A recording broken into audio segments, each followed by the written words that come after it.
In this video, I'm gonna show you how to turn this to this.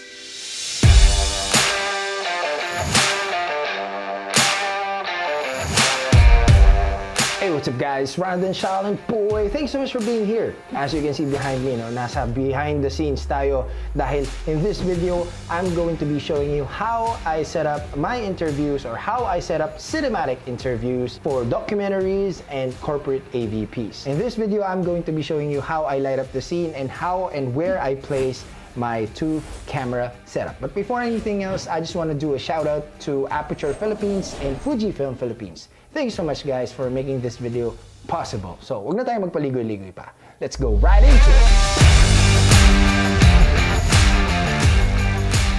Why cinematic interviews? No? Sa mga documentaries kasi or sa mga corporate interviews, mahalaga na magmukhang professional yung interview setup mo. Dahil doon, mas may impress mo yung mga clients mo or mas magkakaroon ng production value yung inyong video or documentary. So, ang first na ginagawa ko before I set up my interview is to know the area or find a space para gawin yung interview. Or in this case, wala naman ako masyadong choice dahil nandito lang ako sa sala namin, dito sa bahay.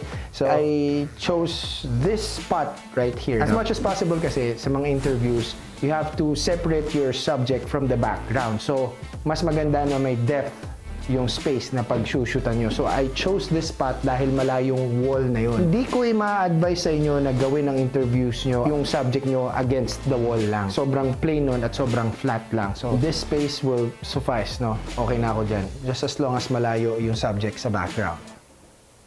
Alright. Now that we have found our area or spot where we will place our subject or ang ating main frame, no? The next thing we need to do is to set up our main or master shot, ang ating main camera.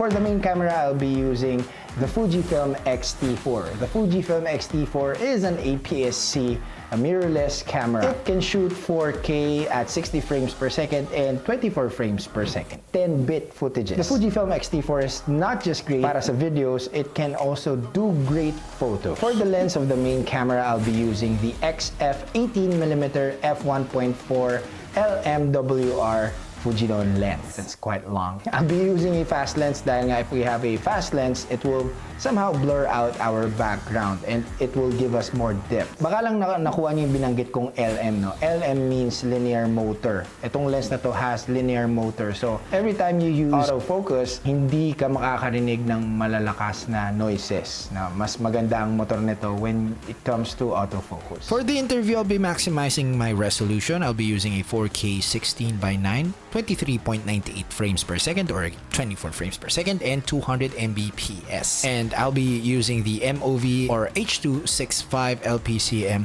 file format to get that 10-bit 420. For the film simulation, I'll be using the classic Chrome film simulation. Now, I will be placing my subject here.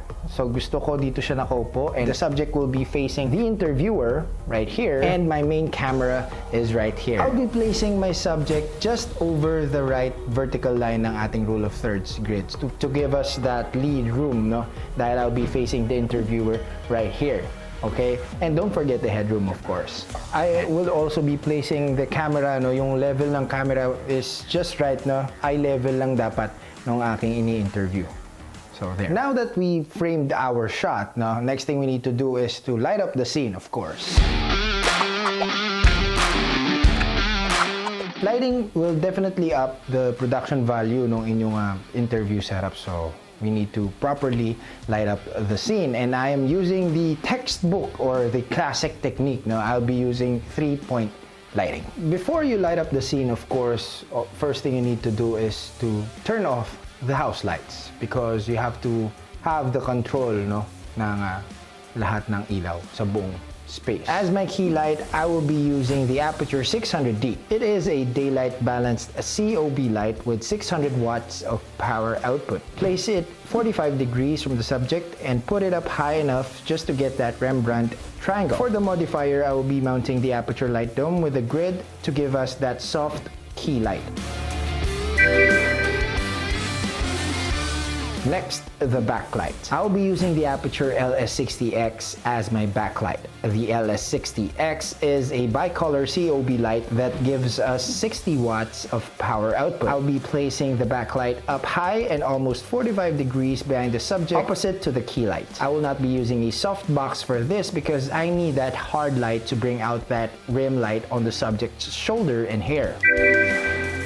The backlight helps separate the subject even more from the background. Next, I'll be setting up my fill light. The fill light's job is to fill in the shadows that the key light gave us. This doesn't have to be a lighting fixture. It can be a bounce light from the key light just like this. I'm going to be using just a foam board or a reflector to bounce the key light just to give us that little fill. Finally, I'll be setting up a practical light just to give us a background light. Here's a lampshade with an Aputure B7C. And also I'll be using an Aputure MC to light up my background just a little bit so that my black shirt will be separated from the background. Okay, so now let me turn on my key light. Let me turn on my backlight. Let me turn on my practical light. And lastly, let me turn on my background light.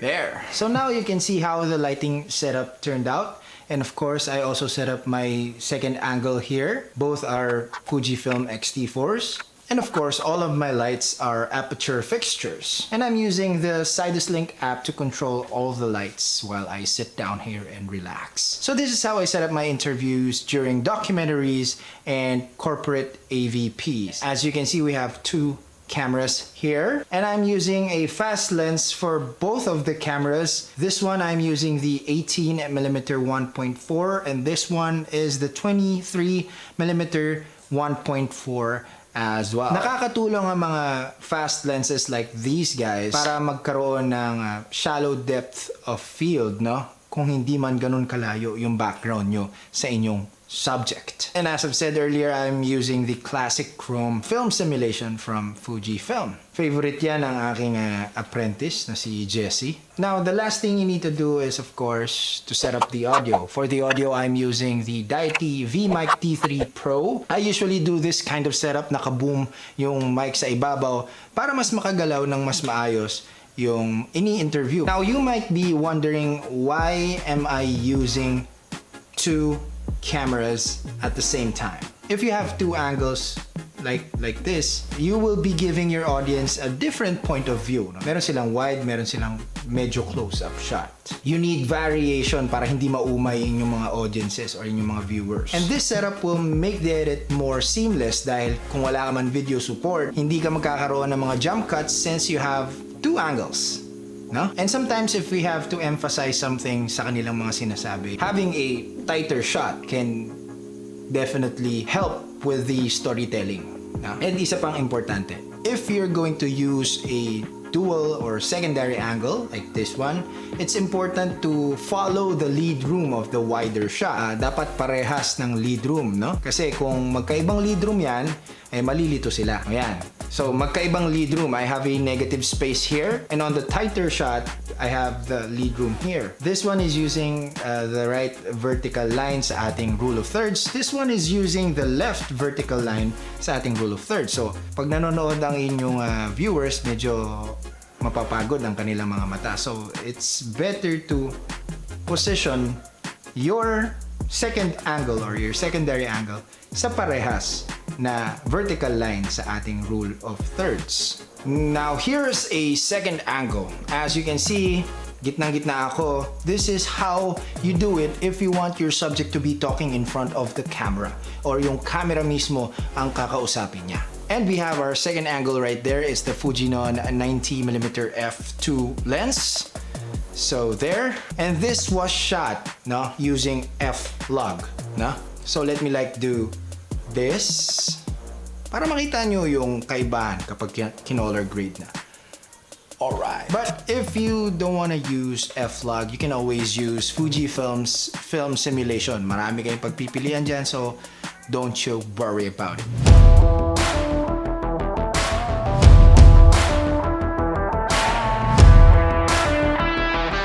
That concludes this video. Sana marami kayong natutunan. I hope you enjoyed watching this one. Again, I would like to thank Fujifilm Philippines and Aputure Philippines for making this video possible. Once again, this has been ryanaudencial.